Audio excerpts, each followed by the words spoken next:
Okay, so welcome to the deep dive, you guys. Today we're going to kind of shift gears a little bit. Okay. And we're going to look at this idea of like rebranding your life Yeah. and leveling up. And this is something that we've heard on the English Leap podcast. And we've been digging through a transcript from a YouTube video from Speak English with Class. And we're going to try to pull out just the most useful insights Okay. for you guys, the listener, so that you can really get those aha moments without feeling overwhelmed with too much information. Yeah, I think that's really important. So think of it as really distilled wisdom. Yeah, it's about finding like the shifts in perspective and the actions that you can actually do to make a real improvement in your life Yeah. and not just rehash information that you already know. Yeah, and just for some context for everyone listening, if you tuned in last time, we were really exploring this idea of mindset and confidence. And what we're going to talk about today really builds on that foundation. So, the first big takeaway that we found, and this one really resonated with me, is this idea of progress over perfection. So Aaron and Evan, the hosts of the English Leap podcast, were talking about how they used to feel so stuck because they thought everything had to be perfect right away, whether it was launching a new project or even just practicing their English. So what do you think is behind that feeling, like this need for it to be perfect right away? Well, I think it can be really deep-seated, this idea that we have to be perfect. Mm-hmm. And it's almost like we have this critic inside us that sets this impossibly high bar before we can even begin. Yeah. And I think the fear of making a mistake can be so strong that it actually stops us from doing the things that would help us improve. Absolutely. And Evan even gave this really relatable example about how he wanted to start a blog to get better at his English writing. Yep. And he was putting it off for months because he was worried about it not being good enough right away. So it was that fear that was holding him back. It's almost like waiting for every opportunity to be perfectly aligned before you take a step, you know? It's like waiting for all the traffic lights to be green, all at the same time. Yeah. It's never going to happen. But we still have that feeling of like it needs to be just so. Right. But the irony is that by waiting for perfection, we actually delay the progress that we want. Yeah, and the crucial shift here is realizing that perfection isn't a destination. It's more like a mirage. Right. Every time we kind of stumble and we make a mistake and you have to rephrase a sentence, that's all forward movement. That's the stuff that leads to getting better. Yeah. And that's actually how we improve, through making mistakes. Exactly. And if we connect that to your experience, especially if you're learning English, it's so important to not wait until you feel perfectly fluent to start speaking. Yeah. Just speak now, even if it feels awkward or imperfect. Yeah. Every time you try to speak, it's a form of practice, and every bit of practice builds your skills and your confidence. I love that. It's like building a muscle. Yeah. You don't start by lifting the heaviest weight. You start with what you can manage, and you gradually increase. Yes, and make sure you celebrate those small victories. Like, did you manage to have a short conversation today in English? Or did you understand a little bit more of that English video that you watched? Those are things to celebrate. Yeah. So the core idea here is to shift your focus away from perfection to continuous improvement. It's the progress, even if it's small steps, that keeps you moving forward. Yeah, and it's interesting that releasing that need for perfection can actually unlock something else. What's that? A greater ability to be present in what you're doing. And that brings us to our next lesson, which is presence over distraction. Oh, this is a relevant topic for today, especially because we're constantly bombarded with distractions. Our phones, buzzing notifications, emails, social media. It's so easy to be somewhere physically, but your mind is somewhere else completely. And even the hosts of English Leap podcast were talking about how they've been in conversations where their mind is somewhere else completely, like thinking about what they're going to eat for lunch. I've definitely been there. Me too. So have you found any ways to combat that? Well, this feeling of multitasking, where we're trying to listen to something. Right. We're also checking emails and planning our next task. I think this is a really common experience today. Yeah. But how much are we really absorbing? When we do that, Yeah. when we try to do everything at once, I think very little. Our attention becomes fragmented. Absolutely. And so being truly present means that you're giving your full attention to whatever's happening right now. And it's in those moments of focused attention that real learning and deeper understanding can happen. Absolutely. And they use this great analogy about watering plants. Okay. So if you're trying to water 10 different plants with a small cup of water, you're only giving a few drops to each plant. And they're not really thriving. Right. But if you focus on one plant with that small cup of water, it's getting what it needs to grow. I love that analogy. So when our attention is scattered, our effort is diluted. But when we cultivate presence, we're focusing our mental energy, and that leads to better learning. It leads to better connections with others and a better ability to remember information. And this is especially true for language learning. So focused practice, even if it's short bursts, is going to be much more effective than hours of distracted engagement. So if you're trying to memorize new vocabulary words, but you're scrolling through social media, it's probably not going to stick. Right. So if you set aside even 15 minutes where you eliminate distractions, you can focus on your English material, and you're probably going to remember a lot more. So try this simple technique if you're listening, and especially if you're working on your English. Sure. Set a timer for 15 minutes. Okay.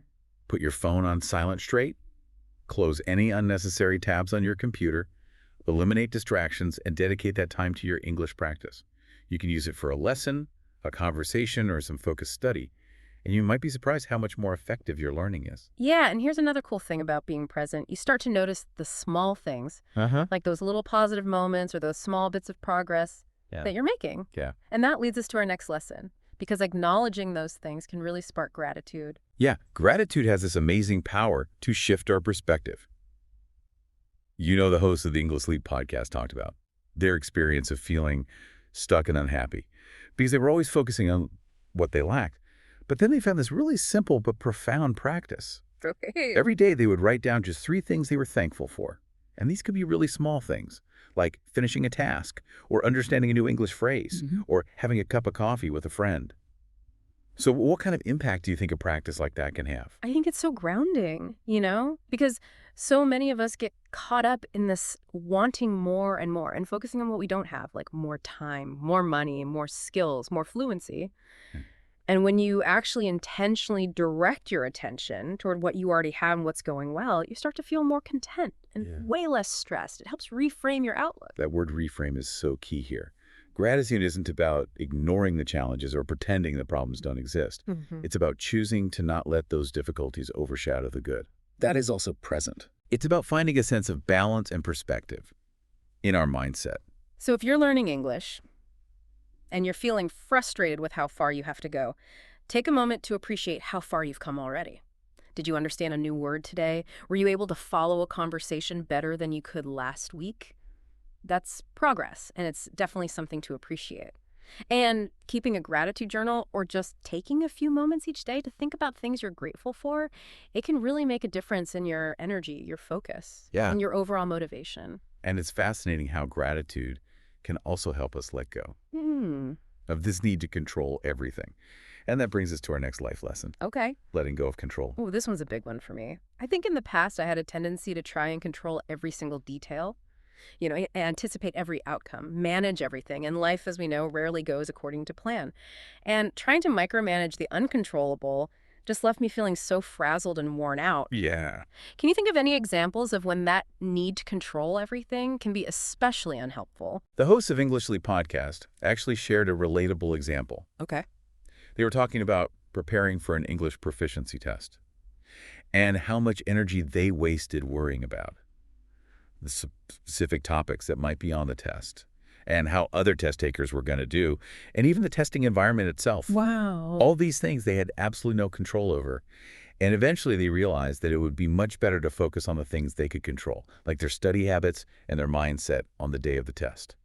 That makes sense. They use this analogy of carrying around a heavy backpack full of all these unnecessary items that you think you need to manage, but they're actually just weighing you down. So letting go of control is like taking off that backpack, and all of a sudden you can move more freely, you can breathe, and you feel lighter. Yeah, that's a great visual, especially for English learners. You can't control how quickly other people learn, or someone's going to correct your grammar in a conversation. But what you can control is how much time and effort you're putting into your practice, the resources you use, and your attitude about the whole process.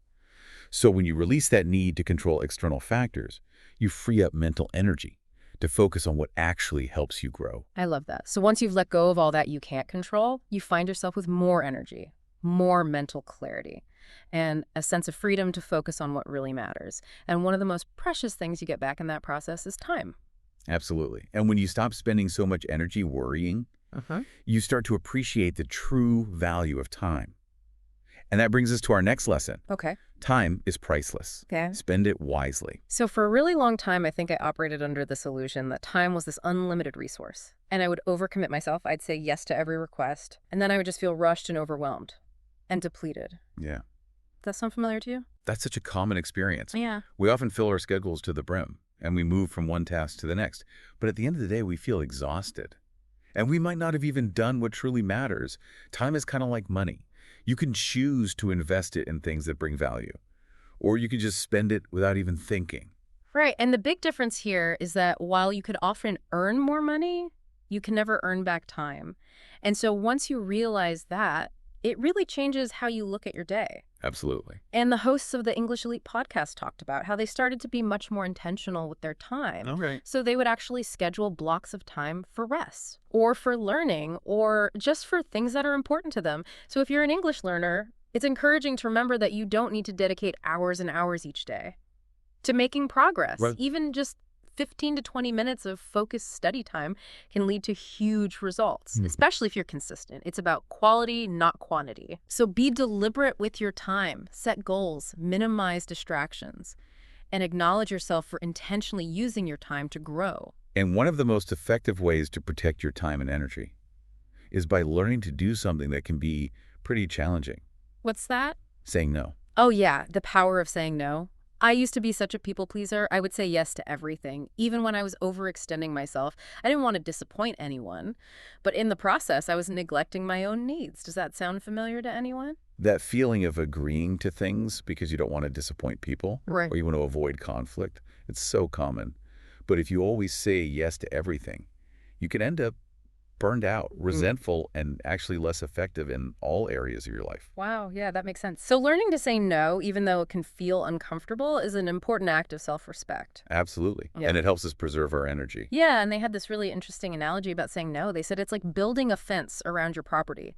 It's not about being unfriendly or isolating yourself. It's about creating space for yourself to thrive. Yeah. And if you're an English learner, this could mean saying no to those unproductive scrolling sessions online, or saying no to distractions when you're trying to concentrate.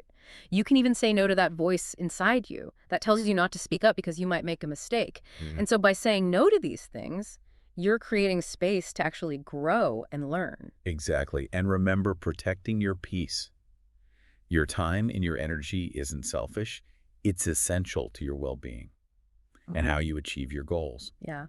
Those are finite resources, you know. You can't give them away all the time. So don't feel obligated to just constantly say yes to everything.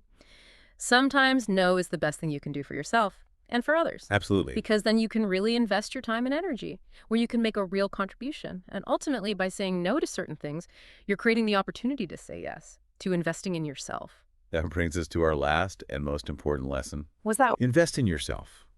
For so long, we thought that taking care of ourselves or making time for our growth and well-being is something we have to earn, or that it's a luxury. Yeah. You know, we think we can only do it Yeah. after we've achieved everything else, but that's not true. Right. Taking care of yourself is actually the foundation for everything else you do. You know, there's a saying, you can't pour from an empty cup. So if you're depleted, you won't be effective in any area of your life. Yeah. And the host shared some examples of what it means to invest in yourself. Okay. It could be reading a book that you find interesting, or getting enough rest, or consciously practicing your English, or even just going for a walk outside. And the amazing thing is that when you do those things, your focus, your energy levels, and your productivity actually increase. I love that. It's a positive cycle. Yeah, it's like the analogy they use is like maintaining a car. If you neglect regular maintenance on your car, eventually it's going to break down. And the same is true for our minds and our bodies. You know, they need regular care and attention. So for English learners, this might mean setting aside some dedicated study time, or investing in a good language course, or making sure that you get enough rest so your brain can really absorb new information. Yeah. And hey, even listening to this deep dive is an investment in yourself. So give yourself credit for showing up and prioritizing your learning. That's so true. It's amazing how quickly our time together is gone. I know. It feels like we've only just started to explore these ideas. I know. I was so engaged in the conversation that I completely lost track of time. Yeah. That's always a good sign. It is a sign of a good discussion. Yeah. Well, for everyone listening, we are coming to the end of our deep dive. But don't worry, we've compiled all these key takeaways into a PDF guide for you. You can find the link in the show notes, so be sure to download it. And revisit these ideas. There are some practice exercises in there as well. Oh, that's fantastic. And also, we want to give a shout out to Charlotte from the Speak English with Class YouTube video for her great vocabulary breakdown, because understanding keywords like mindset, impactful, move the needle, resonate, paralyzed by fear, hinder illusion, show up for yourself, retain information, reframe a situation, overshadow, and control freak can really help with your understanding of this topic. And to reiterate that main message, remember that practice makes progress, Right. not perfection. Exactly. So we encourage you guys Okay. to think about these life lessons that we talked about today and think about how you can use them in your own life and your English learning journey. And here's a final thought to leave you with. Out of these 7 lessons we talked about today, progress over perfection, presence over distraction, the power of gratitude, letting go of control, valuing your time, the power of saying no, and investing in yourself. Which one of these resonates most with you right now, and what's one small step that you can take today to implement that lesson in your life or in your English learning? That's a great question for everyone to think about. Thanks for joining us today It's been a pleasure. on The Deep Dive. We'll see you next time.